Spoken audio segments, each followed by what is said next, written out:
और छायाकर बंधुओं का हार्दिक स्वागत है, हार्दिक अभिनंदन बताएंगे। तो बेसिकली ज्यादातर सभी को पता ही है कि बोनसाई एक जैपनीज आर्ट है, प्लांट इन द पॉट। और बेसिकली जैपनीज लोग जो है वो जिसमें लव, पीस और हार्मनी को बहुत ज्यादा स्ट्रेंथनिफाई करते हैं, तो इसी से रिलेटेड ये बोनसाई है। इससे ज्यादा रिलेटेड विवेक जी बताएंगे। परंतु फिर भी धीरे धीरे ये जापान से आकर और इंडिया में भी बहुत अच्छा एक आर्ट बन गया है, फुल फ्लेज आर्ट। और विवेक जी के बारे में मैं आपको इंट्रोडक्शन कर देता हूँ। ये खुद एमएससी माइक्रोबायोलॉजी में पीएचडी भी की हुई है इन्होंने, और हॉस्पिटैलिटी इंडस्ट्री में भी रहे हैं। और मैं इनसे पिछले 30 साल से जुड़ा हूं। तो ये वाकई एक कलाकार जैसा होता है। मतलब इनको प्लांट में भी लाइफ दिखती है। मतलब मैं इनके साथ कई जगह, जैसे होटल के लिए भी प्लांट लेने गया, तो एक कमर्शियल आदमी होता है, वो कहता है 1000 फाइकस लोड कर दो, पर इनको हर प्लांट में इतनी जान दिखती है और बहुत ज्यादा इसमें लगते हैं। इनके अलावा बोनसाई के अलावा इनका स्कल्पचर बनाने में भी बहुत अच्छा एक एक्सपर्टाइज है। उसके अलावा बहुत अच्छे पॉइट भी हैं, और सबसे बड़ी बात है बहुत ही एक नोबल इंसान है। मतलब चाहे वो कोविड हुआ, कभी भी जैसे कभी भी कोई चैरिटेबल काम हो, हमेशा आगे रहते हैं। शहर की कितनी पर्यावरण संस्थाएं हैं जो वो अगर सोशल इंटरेस्ट में कभी भी इनसे प्लांट लेने जाती है, तो ये इसमें बिल्कुल जीरो प्रॉफिट लेते हैं और उनको सही गाइडेंस देते हैं जगह जगह पर। हर हिसाब से बहुत ही एक अच्छे तरीके से Hisar is privilege to have Vivek ji in Hisar. दुनिया भर के कितनी बोनसाई इंस्टीट्यूशन से जुड़े हुए हैं, इनके कई ग्रुप्स हैं। साथ बीच में जापान, वियतनाम, रशिया वगैरह जाते भी रहते हैं। उस ग्रुप में ये सारा इतनी अच्छी अभी पिछले दिनों दिल्ली में India habitat centre, India international centre में भी कई एक्सपो में काम करते हैं। और पर्यावरण से रिलेटेड, जैसे पहले इसको लैंडस्केपिंग का हिसार में इतना क्रेज नहीं था, परंतु जैसे विवेक जी ने इसको एक आर्ट दिया है, तो ऐसे ऐसे अच्छे अच्छे कॉनशर लोग, पारखी लोग यहाँ पर इनकी नर्सरी में आते हैं। और पर्यावरण के बारे में आपको बंधुओं बताने की आवश्यकता नहीं है। पिछले दिनों एक जो खबर आई कि पूरे विश्व में 32 मोस्ट पोल्यूटेड सिटीज में से और 27 सिटीज जो हैं वो भारत के हैं, और जिसमें कि 10-12 अपने हिसार का नंबर भी बहुत ही है। तो पर्यावरण से रिलेटेड जितनी हम इसकी उपयोगिता पे, देयर इज नो एग्जेजरेशन, अतिशयोक्ति नहीं होगी। और एक मुझे बड़ा एक इजिप्टियन एफ्रोसाइकिटिस्ट का हुबर्ट रीव्स हुए हैं कि वो कहते हैं कि human is the most insane species. मतलब बहुत ही पागल प्राणी है जो हमें दिखता नहीं। जो ऐसे गॉड हमें दिखते नहीं, उनकी तो हम पूजा कर रहे होते हैं, और जो विजिबल नेचर हमारे को दिखती है उनको डिस्ट्रॉय कर रहे हैं। तो आने वाले दिनों में पर्यावरण से रिलेटेड जितनी हम फोकस करें उतना बहुत अच्छा रहेगा। और जैसे जैसे ये आर्ट बढ़ेगा, निश्चित रूप से हिसार के नंबर बहुत आगे ऊपर जाएंगे। तो मैं इससे ज्यादा नहीं ये कहूंगा कि विवेक जी आपको ये बोनसाई क्या आर्ट है और क्या एग्जीबिशन के माध्यम से हिसार को क्या संदेश देना चाहते हैं, तो मैं विवेक जी से प्रार्थना करूंगी कि आप बताएं। थैंक यू राकेश जी, आप सबका भी थैंक यू आने के लिए, धन्यवाद सबका।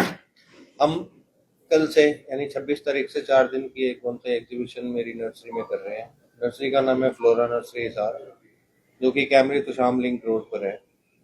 वहाँ आप लोग आइए, आपका स्वागत है। अब मैं आपको बोनसाई के बारे में कुछ बताता हूँ। जैसे हम लोग नॉर्मली खेती करते हैं तो किसान क्या हो, जैसे हम कोई पेड़ उगाते हैं तो वो पेड़ नेचुरली अपनी शेप लेता है, बड़ा हो जाता है, बहुत बड़ा होता है, इस तरह की शेप लेता है या ऐसी शेप लेता है।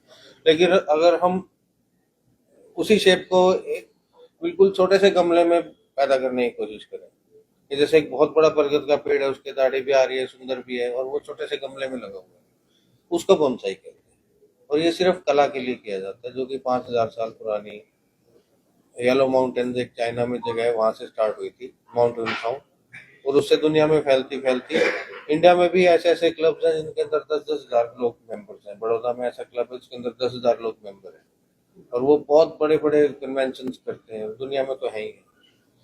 तो हम इसकी एक प्रदर्शनी लगा रहे हैं बोनसाई की, क्योंकि आजकल जगह की कमी है लोगों के पास, और वो बड़ी जगह को अफोर्ड नहीं कर सकते पेड़ लगाने के लिए, तो छोटे पेड़ों को उस तरह से रूप में दिखाया जाता है। आप कुछ पूछना चाहें तो बीच में पूछ सकते हैं। पहले आप एक हाँ, जैसे ये ट्री है हमारा, ये वुड एप्पल एक पेड़ होता है, यहाँ नहीं उगता, थाईलैंड का पेड़ है, वहीं से मंगाया गया। उस तरह का पेड़ है, देखिए जैसे, हाँ वुड एप्पल का पेड़ है, ये थाईलैंड से आया है। और देखिए इसमें जड़ें जैसे पुराने पेड़ों में फैली होती हैं वैसे फैली हुई हैं, स्टेम का टेपर वैसा है, ब्रांच का स्प्रेड वैसा है। जैसे ये बहुत पुराना पेड़ है, इसको बोनसाई कहेंगे। इसी तरह ये पेड़ उधर जो रखा है ऐसा लग रहा है जैसे ये पेड़ को आप ध्यान से देखिए, ये पेड़ है ना पत्थर के ऊपर उगा हुआ है। जैसे कुदरत में पेड़ उगते हैं हमने उस तरह की इमेज को किया है। ये पत्थर के ऊपर यहाँ पेड़ हुआ है लेकिन इसकी जड़ें नीचे गई हुई हैं। और जैसे नेचर में आपने कई बार पहाड़ों पर देखा होगा पेड़ पत्थरों पे उग जाते हैं, फिर वो पत्थर और पेड़ एक ही बन जाते हैं। ये भी एक तरह का आर्ट है इसका। इस तरह ये पैराकैंथा का पेड़ है। ठीक है, ये पैराकैंथा है, इसमें फ्रूट लगते हैं तो इसकी ब्यूटी सिर्फ फ्रूट से ही है। मेरे ख्याल से काफी हाँ, कोई क्वेश्चन आंसर? कोई क्वेश्चन? ये जो सर जो आपने बताया सर कि जो बड़े वृक्ष हैं पेड़ इसके लिए बहुत अच्छा रिस्पॉन्स करते हैं, कई लोग कई पेड़ नहीं करते।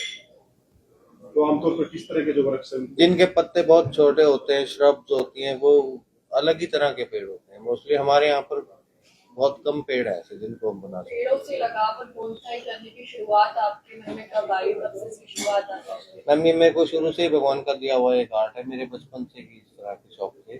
पढ़ाई में गलत डायरेक्शन में कर रहा था, मैंने एमएससी कर ली, पीएचडी कर ली, नौकरी कर ली। बाद में मैंने रियलाइज हुआ कि मुझे इस तरफ जाना ही नहीं था, तो फिर मैं वापस मुड़ के इस तरह के नए फील्ड में वापस आया। डॉक्टर साहब बोनसाई को लेकर मतलब जितने भी लोग पेड़ों में बनाने जाते हैं वो लोग बहुत उत्सुक होते हैं कि मैं भी लेके आऊं, लेकिन अभी मेरे ख्याल से कॉस्ट जो इसकी बढ़ती है बहुत ज्यादा है, आम नॉर्मल लोगों के बहुत से बहुत ज्यादा है, तो उसको उस लेवल तक लाने के लिए भी कोई अल्टरनेटिव नहीं, वो जैसे जो चीज जैसे सोने की कॉस्ट लोहे से पित्तल से ज्यादा है वो ज्यादा ही रहेगी, क्योंकि इसके लिए एक अलग तरह का आर्ट है। जैसे ये गमला है, ये नॉर्मल गमला ही इतना महंगा है, और ये पेड़ है जैसे थाईलैंड से आया हुआ है, और इसको हमने 5 साल मेहनत की है, तो इसको नॉर्मल पौधे जितने रेट में नहीं बेच सकते। ये महंगी चीज है, ये क्योंकि एक आर्ट है। महानगरों से इस हाल में काफी हाँ रेट कम है उसमें से अगर मतलब वो खरीदने के हिसाब से तो महंगा है, पर लेकिन क्या हाँ, बोनसाई आर्ट सीखना इतना उसके लिए कितना आसान है, कितना टाइम ये तो एक लाइफ टाइम प्रोसेस है। वैसे आप कोई कोर्स करके, शॉर्ट कोर्स 1 महीने का, 15 दिन का, 1 हफ्ते का करके फिर प्रैक्टिस करके सीख सकते हैं। तो क्या आपकी नर्सरी में क्या कोर्सेज भी कराए जाते हैं? कोर्सेज नहीं कराए जाते, लेकिन कोई सीखना चाहता है तो हम उसको वेलकम करते हैं। जो वो पूछता है हमारे साथ पूरे दिन स्पेंड करता है तो वो सीखता रहता है। सर एक आप रेंज डिफाइन कर सकते हैं नॉर्मल कहाँ से स्टार्टिंग होती है बोनसाई की? बोनसाई की करोड़ों रुपए तक के बोनसाई, लाखों नहीं, करोड़ों। शुरुआत 500 रुपए, 600 रुपए, 400 रुपए, 1000 रुपए, 2000 रुपए। लेकिन वो प्रेजेंटेशन के लिए है। जैसे मैंने आपको वो छोटा सा गिफ्ट दिया, अगर टेक्निकल जो प्लांट्स हैं वो महंगे होते हैं, उनको बनने में 15-20 साल के बाद उनको उस कैटेगरी में लाएंगे। राजा इसकी क्या cost Vivek ji? For example just ये अभी कॉस्ट कम है, जैसे ये 2-3 साल बाद ये 30-40 हजार, लेकिन 2-3 साल बाद इसकी ब्रांच स्ट्रक्चर अभी बना नहीं है। इसका सर यूज की बात करें तो क्या खाली ऑक्सीजन? ये आर्ट का यूज है। ये जैसे हम कोई बहुत अच्छा महंगा कोट पहनते हैं, वो भी अगर बहुत सस्ता पहनते हैं उसकी कोई यूज नहीं है। इतना महंगी घड़ी का भी टाइम ही बताना सिर्फ, तो इसलिए एक आर्ट है। इसमें ऑक्सीजन वाले भी कुछ प्लांट्स होते हैं? ऑक्सीजन वाले तो हरे पत्ते जो जहाँ भी होंगे वहाँ ऑक्सीजन पैदा होगी और कार्बन डाइऑक्साइड भी पैदा होगी। रात को डाइऑक्साइड कितने तरह पैदा, के पौधे आप लेकर आने वाले हैं? हम लोग लगभग वैसे तो हमारे पास 1000 के करीब प्लांट्स हैं, लेकिन डिस्प्ले में हम 100 या 150 पौधे हैं। वहाँ बोनसाई की सर केयर खरीदने का भी ऑप्शन रहेगा जैसे? हाँ, खरीदने का भी रहेगा, क्योंकि हमारी नर्सरी है, हमारा कमर्शियल वेंचर है, खरीदने का भी रहेगा। ये सर गवर्नमेंट की तरफ से भी कुछ रहता है इसमें आप लोगों को? नहीं, गवर्नमेंट की तरफ से उनमें रहता है, जैसे कोई सब्सिडी वाले प्रोजेक्ट होते हैं गवर्नमेंट के, ये नहीं है, ये बिल्कुल प्राइवेट कमर्शियल वेंचर है। बोनसाई की केयर और प्लांट से किस तरह से डिफरेंट होती है?